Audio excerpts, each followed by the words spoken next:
What's going on, guys? It's Brandon back here again today, and we're finally getting the trade deadline review done today. I promised I'd get it done. I had the board all set to go. I did not have time to film it. Now I got a little time to film it. And we're going to go through it quick because hopefully my phone can just not have issues with the files this time. I'm not going to go 30 minutes because that seemed to be the downfall of the... what video did I do that was 30 minutes? The outdoor game video. But we got every player that was traded from October 1st through the deadline on the board. So this isn't just a deadline video, it's just an overall trade review of the season. And I didn't put any picks on the board because there's a lot of them. Picks get moved. Some teams get picks and then they move those picks and it doesn't come out until later which pick it is. So we're going to go with, there's also conditional picks. So we're also just going to go with players. We'll start off with the top. Anaheim throughout the season acquired Jacob Trouba, Ville Husso, and Oliver Shillington. Trouba came from the Rangers. Husso came from Detroit in a kind of a cap dump, and then Shillington went to Colorado, and then he was about an Islander for 10 minutes before he was flipped. Boston ends up acquiring Hustadinov, Lauko, Middlestat, Minton, and Yokoharu. Yokoharu came from Buffalo. I didn't write that down. But as you can see, that's kind of signals a youth movement in Boston. They traded Marchand. They traded Carlo, kind of at the 11th hour type trades. But this was a change in direction. It was some shocking moves made by Boston, especially the one with Marchand. But overall, I think it helps them in the long run, and Boston's not going to make the playoffs for the first time in what seems like forever. They have been playing relatively well recently, though. Buffalo acquired Josh Norris and Jacob Bernard Docker in a trade with Ottawa that really kind of felt weird, because I felt like neither team had to do that trade. And then Brandstrom ends up in Buffalo after he was with Colorado, Vancouver, and the Rangers this season, being traded, passed around like a blunt. Calgary ends up acquiring Joel Farabee and Morgan Frost from Philadelphia. Those were two players they wanted to move off of, so it makes sense why Calgary would acquire them. Carolina gets Taylor Hall, Logan Stankoven, and Mark Jankowski. Stankoven and Jankowski have already made pretty good impacts in their few games with Carolina. Taylor Hall not playing as big of a role as he was in Chicago, so kind of getting a little bit of a more minor role, third, fourth line guy. He has contributed, though.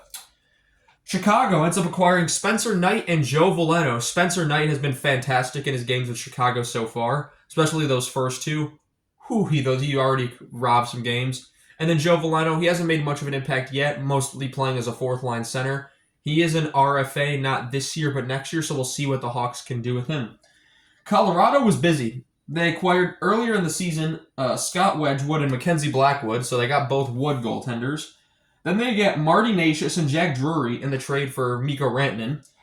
Lindgren and Vesey come over from the Rangers. Brock Nelson from the Islanders. Charlie Coyle from Boston, he's another one they sold off. As well as Eric Johnson from Philadelphia, as he returns probably to retire with the Colorado Avalanche. So overall, Colorado making some large, significant moves as they're going for it. They upgraded their goaltending. They've extended their goaltending. Brock Nelson and Charlie Coyle, Marty Nashis and Jack Drury. Drury and Nashis specifically get the team younger, which is something makes a team that's elite very dangerous when they get younger. Eric Johnson provides more veteran presence, as well as Brock Nelson, Charlie Coyle. That's a lot of depth. Lindgren as a defenseman, VC as depth. Colorado's ready for another run, it looks like. Columbus acquires Hunt and Cunnin. Hunt from Minnesota was part of the Jiricek trade. That's Damon Hunt. And Luke Cunnin from San Jose. Columbus earned the fact to buy a little bit at the deadline. They didn't sell off anything, but they did get Cunnin. And just a little minor move to show the team, by Don Waddell, to show that there's faith in the team. Dallas acquires Granlund and Ceci from San Jose, and then they got Rantanen. They were the ones that got Rantanen out of all of it.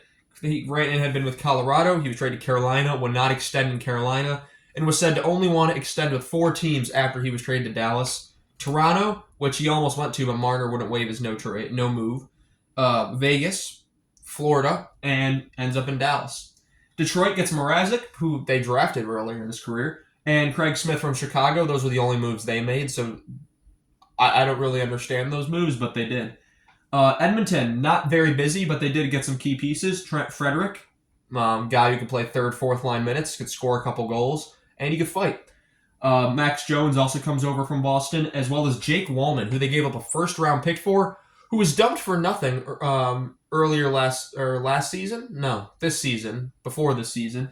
So Stan Bowman's now the GM of Edmonton, so that's not a surprising move by him. However, I would not have paid a first-round pick likely for Jake Wallman. Florida acquires Seth Jones from Chicago. That was their big move. They got Vanacek and Sturm from San Jose. Kakinen comes over from Winnipeg to play goaltender number 3. And then Brad Marchand goes to Florida, kind of the sworn enemy right there. It'd be like equivalent if he went to Toronto. Marchand, I definitely had some input of where he wanted to go. And he just couldn't come to a contract extension. Does he go back to Boston in the offseason? I wouldn't say it's unlikely. But it's going to be a hell of a job to go against Tkachuk, Bennett, and Marchand all on a line together if that does happen once they're all healthy. I don't know how Florida could lose. LA, the only thing they went out and got Andrei Kuzmenko, who went from Calgary to Philadelphia, now to LA this season. LA was expected to have a larger deadline than they did. They were in on Rantanen until they weren't. And not a big deadline from the Kings. Will it be enough to get past what likely is Edmonton for the 4th year in a row? Minnesota went out and got David Jiricek, and I put an asterisk by Jiricek because he hasn't played in the NHL much. We don't know how good of a player he's going to be. I put asterisks next to people who are prospects, guys who haven't played in the NHL a lot or at all, and guys who are first-round picks that could be key pieces on teams moving forward. Jiricek I put down there since he wanted out of Columbus. Nyquist comes back to Minnesota, and Brazeau comes over from Boston, so Boston another sell right there. Montreal, the only thing they did was they got Alexander Carrier, and that was before the deadline, and he's been pretty good. And I should mention that Columbus also got Dante Fabra off waivers from Nashville. So Nashville's giving off defensemen like they can do nothing, and then when they go to their new teams, they actually play pretty well and are on the first pair. Speaking of Nashville, Anunin comes over from Colorado. Justin Barron comes over from Montreal for Carrier. Mark Friedman from Vancouver. Denisenko from Vegas. Yolonen from Tampa. And Michael Bunting comes over from Pittsburgh in the trade for Luke Schenn, which made zero sense because they gave up Novak, who's one of their younger players, I feel like. And they could have just made the trade for Schenn for the picks anyway, so they get Bunting for no reason. I don't know. New Jersey. People are upset with New Jersey, it seems. They get Dumoulin, which was kind of out of nowhere because everyone thought their defense was pretty okay. They get Cody Glass, which was kind of an head-scratcher until Cody Glass put on a hell of a performance in his first couple games. Daniel Sprong comes over from Vancouver and Seattle, and he's not played in the NHL a lot this season. And then Dennis Chowalski from the Islanders also comes over. Speaking of the Islanders, Perinovich comes from St. Louis. Callum Ritchie from Colorado, who's one of the prospects in Colorado. We'll see if he can make an impact with the Islanders organization going forward, as well as Adam Beckman comes over from the Devils for Chowalski. The Rangers were very busy this season. Vakinen comes over in the trade for Trouba going to Anaheim. Will Borgen comes over from Seattle in the trade for Kakko. JT Miller comes over from Vancouver. Abe Kubel comes over from Buffalo. Parisinen, who is with Nashville and Colorado, comes over in the Lindgren deal. DeHaan comes over from Colorado as well. Brendan Bryson, who did not have a great year. I should put an asterisk next to his name. He's a first-round pick of Vegas. Hasn't had a great year since he came up last year and was playing pretty well. Not this year. And then Soucy comes over from Vancouver. If the Rangers get in, I'd be scared. Ottawa, Cousins and Gilbert come from Buffalo. Cousins and Norris swap is weird because I feel like they're very similar players that have Cousins is a bigger player, Norris is more of a skill player, Cousins is more of a power forward. But I don't understand why the move was made. It seems like this change for the sake of change. Zetterlund also comes over from San Jose, showing that Ottawa's trying to make some noise in the playoffs. Philadelphia gets Peltier from Calgary, so he gets a change of scenery, so could be what Peltier needs. Gurbankin comes over from Toronto in the trade for Scott Lawton. He could be a key piece for Philadelphia going forward as they are continually building up this forward group of young players. As well as Giovanni Smith comes over from San Jose and Colorado to play depth. Pittsburgh was busy. They P.O. Joseph comes over from St. Louis after he was traded there in the offseason. He comes right back. Dannon Heiden comes over from Vancouver. Then the Patterson deal. Novak comes over from Nashville. Timmins and Duar are dumped to Pittsburgh for Toronto for cap space. And Chase Stillman comes over from the New Jersey Devils, one of their, I want to say top prospects, but a good prospect. San Jose. They get Liljegren from Toronto at the start of the year. They get Georgiev from Colorado at the start of the year with Kovalenko. Desharnais comes from Pittsburgh and Vancouver this season. He goes to San Jose. And Noah Gregor goes to Ottawa in the Zetterlund deal. Gregor, I'm pretty sure, already was a member of the Sharks, so he's going back there. Seattle didn't do much at the deadline. They got Kakko before the deadline, and they got AC Mont in the big trade for Gord and Bjorkstrand. That's really the big trade they made. And they got a haul for it. 2 first-round picks, a second-round pick, AC Mont. So Seattle kind of pulled off what Chicago pulled off with Tampa with the Brandon Hagel trade 3 years ago now. St. Louis acquired Cam Fowler, and that was all they did. He came from Anaheim, and that's really all they did. Tampa gets Gordon Bjorkstrand from Seattle. That's all they did, as I mentioned just now. Toronto got Benning at the start of the year from San Jose. They picked up Scott Laughton, who was one of their big pickups from Philadelphia. Brandon Carlo comes over from Boston. And who is that? Reese Johnson comes over from Minnesota, some tenacity, former Blackhawk. A guy that can drop the gloves and fight if you need him to. Utah didn't do anything at the deadline, but earlier in the season, they acquired Oli Mata from Detroit. Vancouver got Filipino, and they got Marcus Pettersson to get 3 Petterssons. And Drew O'Connor were acquired from Pittsburgh in that Pettersson deal, and Pettersson was signed to a 6-year extension. Speaking of which, Rantanen, 8-year extension. I'm not sure if I mentioned that. Vegas gets Riley Smith back from the Rangers. Only move they made, and they made that Twitter post that said hi. Everyone's like, oh boy, what did they do? They got Marchand, didn't they? No, they didn't. They actually just didn't do anything.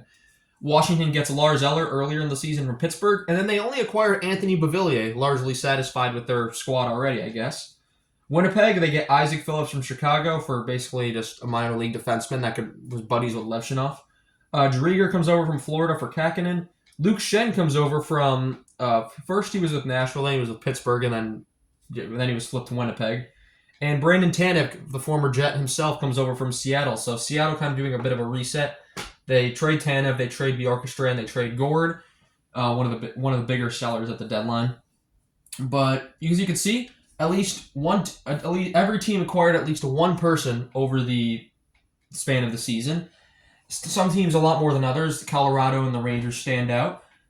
Some teams went into resets, it seems. Boston being one of those. Seattle kind of selling off a bunch of assets.